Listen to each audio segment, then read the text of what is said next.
গুৱাহাটী মহানগৰীৰ ইন্দিৰা গান্ধী পথত এই মুহূৰ্তত উপস্থিত আছোঁ আৰু এই যিটো শান্তিপুৰৰ এটা ভাড়াঘৰ এই ভাড়াঘৰটোতেই আছিল কালিৰ যিটো ঘটনা সংঘটিত হ'ল ফাঁচী বজাৰ জেল ৰোডত জ্ঞানদীপ হাজৰিকা আৰু জ্ঞানদীপ হাজৰিকাই এই যিটো বাসগৃহ এই বাসগৃহটোতে ভাড়াতীয়া হিচাপে আছিল আৰু এই মুহূৰ্তত জ্ঞানদীপ হাজৰিকাৰ যিটো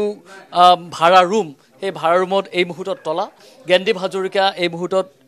ইয়াত নাই কালি যিটো ঘটনা সংঘটিত হ'ল তাৰ পাছতে যথেষ্ট মানসিক চাপত জ্ঞানদীপ হাজৰিকা থাকিল আৰু নিশাও জ্ঞানদীপ হাজৰিকা নিজৰ ভাড়া ৰুমলৈকে নাহিল এই মুহূৰ্তলৈকে জ্ঞানদীপ হাজৰিকা ইয়াত নাই কিন্তু জ্ঞানদীপ হাজৰিকা প্ৰকৃততে যিটো ঘটনা কালি সংঘটিত হ'ল ইয়াৰ পাছতে সৰ্বত্ৰ চৰ্চা হৈছে সকলোৱে এক প্ৰকাৰ গৰিহণা প্ৰদান কৰিছে যিগৰাকী আৰক্ষী বিষয়াই এই ধৰণে বৰ্বৰভাৱে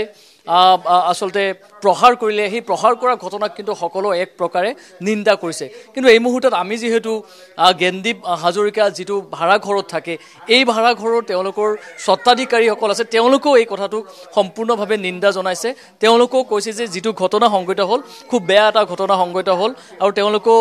তাৰ উচিত এটা শাস্তি বিচাৰিছিলে মই খুৰা অকণমান আপোনাৰ ওচৰলৈ আহিছোঁ যেহেতু জ্ঞানদীপ ইয়াতেই আছিল ইয়াতেই থাকে গতিকে জ্ঞানদীপক খুব ওতঃপ্ৰোতভাৱে আপোনালোকে পায় গতিকে জ্ঞানদীপৰ বিষয়ে অকণমান কওকচোন জ্ঞানদীপ ল'ৰাটো খুব ভাল ল'ৰা সি ৰাতিপুৱাই ওলাই যায় বিজনেছত আৰু ৰাতি সোমাই ঘৰত তাৰপিছত সি নোলায়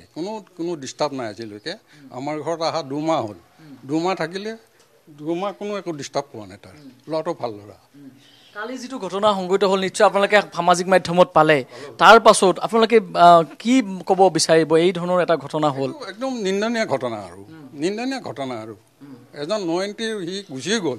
তাক ভালকৈ মাতিলে ভালকৈ বুজাই কথাটো ক'ব লাগিছিল 90 সোমালে ফাইন কৰক আৰু পুলিচ এজনে হাত উঠোৱাটো এইটো ভাল কথা নহয় বুজাব লাগে হয় কি নহয় তেওঁলোকৰ পৰিয়ালে আপোনালোকক যোগাযোগ কৰিছে নেকি যোগাযোগ এতিয়ালৈকে আমাৰ লগত একো কৰা নাই আমিও ল'ৰাজনৰ লগত যোগাযোগ কৰি ৰাখিব পৰা নাই কালি নিশাও ইয়াত অহা নাই কালি অহা নাই কালিৰ পৰা সেই তালামাৰ দেখিছোঁ দেখি কিনে তাক মানে ফোন যোগাযোগ কৰিছোঁ কিন্তু নাই ৰিচিভ কৰা নাই তেওঁ পঢ়া শুনাও ইয়াতে ইয়াৰ পৰা কৰিছিল ঘটনা আমাৰ ইয়াত অহা 2 মাহ হ'ল 2 মাহ থাকিলে 2 মাহ হৈছে ইয়াত তেওঁ কি কাম কৰে ডেলিভাৰী কিবা কাম কৰে আপোনালোকে ডেলিভাৰী কাম কৰে কোন কোম্পানীৰ কাম কৰে সেইটো মই ভালকৈ নাজানো কিন্তু ডেলিভাৰী বয় বুলি মই জানো তেওঁলোকে ডেলিভাৰী কাম কৰে সি সেনেকৈ ডেলিভাৰী কাম কৰি সি পঢ়া শুনা কৰি আছিল গোটেই ঘটনাটো আপোনালোকে যিমানখিনি গম পালে যিখিনি আপোনালোকে দেখিলে গতিকে যথেষ্ট আপোনালোকেও দুখ প্ৰকাশ কৰিছে দুখটো কৰিছোৱে কালিৰ পৰা চিন্তাতে আছোঁ সেইটো কাৰণে তাৰ দুখৰ কাৰণে ল'ৰাটো ইমান কষ্ট কৰি ডেলিভাৰী বয় কাম কৰি কিনে পঢ়া শুনা কৰি আছে কটন কলেজৰ নিচিনা কলেজ এখনত দেউতাকো নাই মাকে আছে কষ্ট কৰি খোৱা এজন ল'ৰা কষ্ট কৰি খোৱা বেয়া লাগিছে আৰু এয়া হৈছে জ্ঞানদীপে যিটো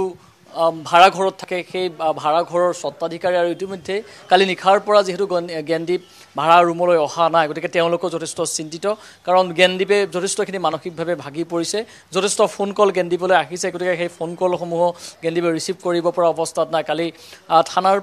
পৰা যেতিয়া ওলাইছিলে জ্ঞানদীপে যথেষ্ট সৰলতাৰে সেই সকলো প্ৰশ্নৰ উত্তৰ প্ৰদান কৰিছিলে গতিকে এই মুহূৰ্ততো আমি জ্ঞানদীপৰ কিছু খবৰ ল'বলৈ চেষ্টা কৰিছিলোঁ আৰু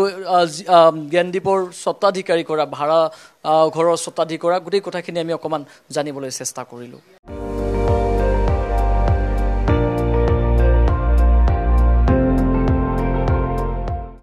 আপুনি চাই আছে ND24 সৰ্বশ্ৰেষ্ঠ নহয় সৰ্বোত্তমৰ দৌৰ